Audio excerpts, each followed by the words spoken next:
So I was sitting at home on my vacation, having a good time, relaxing, chilling out, and then my Discord and my social media starts popping off because of today's piece of big news that was announced. So naturally I had to end vacation early, come here and make a video, because, yep, it's that big. Giggity. Digimon Nationals was basically announced.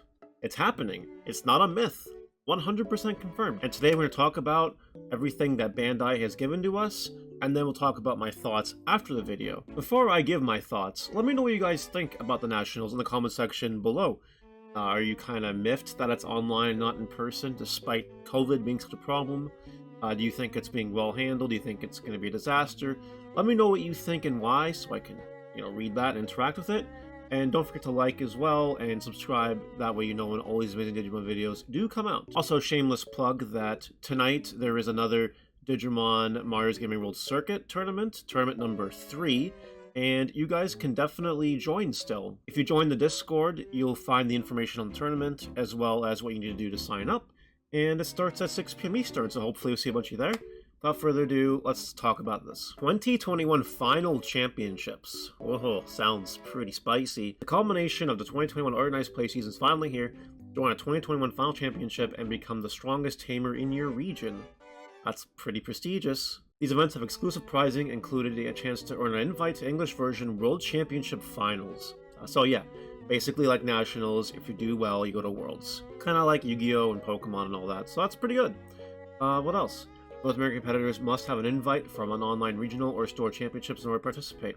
So yeah, got your invite at the regionals, then you go to nationals. Very good.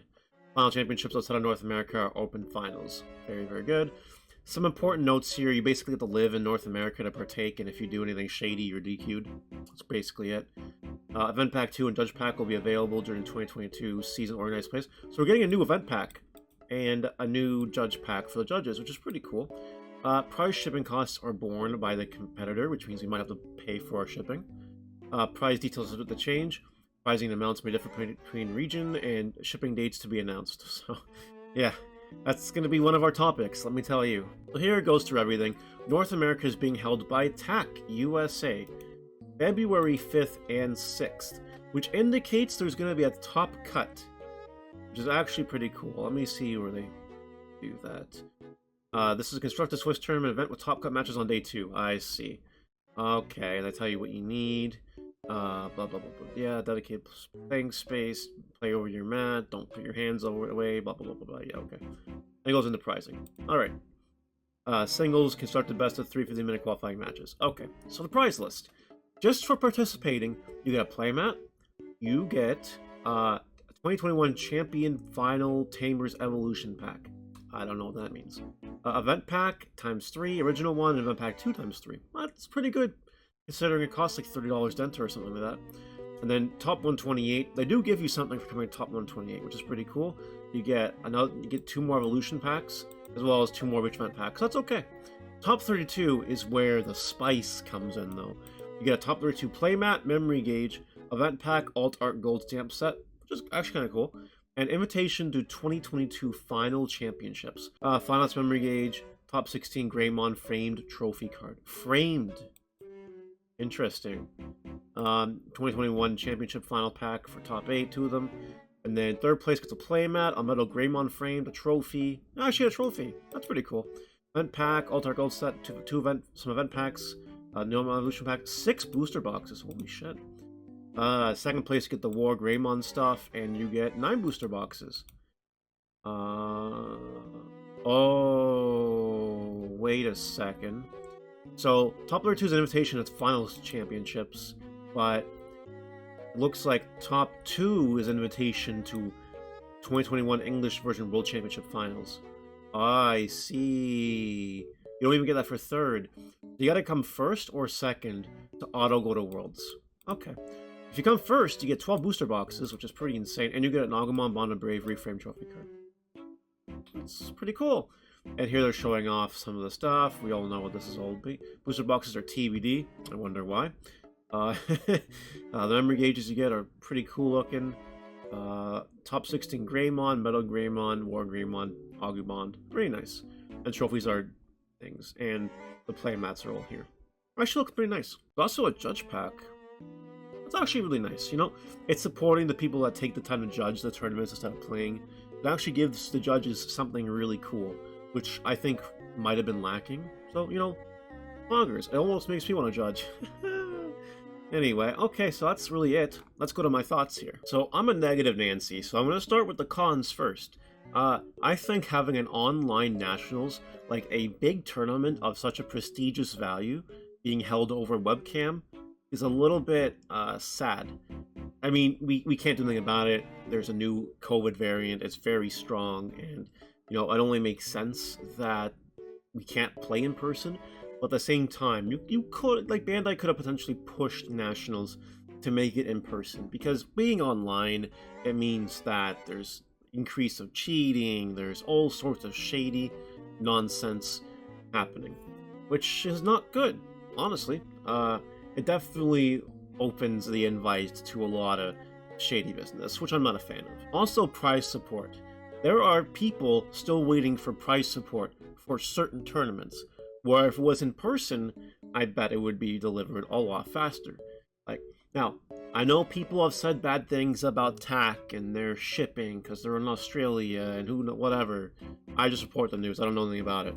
But, you know, from what I understand, Core TCG is doing the shipping, which means, you know, it should be done in a reasonable time frame. Should be done in a reasonable time frame. Also, the one very bad thing, in my opinion, is the start time. I'm going to go back to this window and show you what I mean, because I forgot to mention it. The start time for day 1 is February 5th at 1 p.m. Eastern. That's insane. For such a big tournament, a big one, like, there's going to be like hundreds of participants. It's probably going to be 10 rounds. Starting that at 1 p.m. Eastern kind of sucks. Now, obviously, if you live on the West Coast, you're kind of just laughing at this, and you're like, oh, this is great, which is fine. And I get that it's hard to balance it with different time zones in this book. Come on here. And then top cut at 9 p.m. Eastern? What if people have to open up their businesses at like 8 a.m. Eastern the next day? Like, why 9 p.m.? What? I don't know. I think that's a bit obnoxious. I think everything should be earlier, but again, time zones and stuff. Their attack being in Australia, it doesn't really help anything. Besides that, it's nothing but good news. I have to give big props to Bandai for even trying to do this in the first place. You know, between all their set delays and COVID and everything else going on, they're actually stepping forward and they're saying, you know what? We are just doing this. We're doing it. So that's pretty good, I gotta say. I'm pretty impressed that Bandai is still doing nationals. They could have delayed it, and I think that would have been a little bit better, maybe, but for the sake of integrity. But that being said, I have to give them props for doing this in the first place. It also does kind of let everybody go. Like, if you got a remote duel invite at regionals, then you can do a remote duel tournament, right? As long as you're not busy on that weekend, and you were really hoping that Bandai picked any other weekend. Literally any other weekend. Yeah, but theoretically, anyone that is available at that time can play in it, and they don't have to travel, they don't have to, you know, book time off, they don't have to pay for hotels and food and stuff like that. They're just completing the remote duel season as a remote duel season. And I think that's kind of okay. I think it's fine because it sets the preset notion as to what we've been doing the whole time. So I think that's good. Another good pro they're doing is that they're starting it like in February, and while we won't have BT7, people should have more than enough time to get their EX01 cards and build their EX01 deck. And they give a lot of people time to playtest as well. So like advancing it way ahead of a set release does help people get the cards on time. It's not like, you know, it's the week after the set comes out, maybe people can't get their cards on time because of shipping and other things, but this kind of alleviates that, which is good. Anyway, guys, that's all I've got about the topic. TLDR, Nationals is announced first weekend of February, and anyone that got an invite is more than welcome to attend, as well as they pay the entry fee. That being said, let me know what you guys think about it, and we'll see you later. Bye!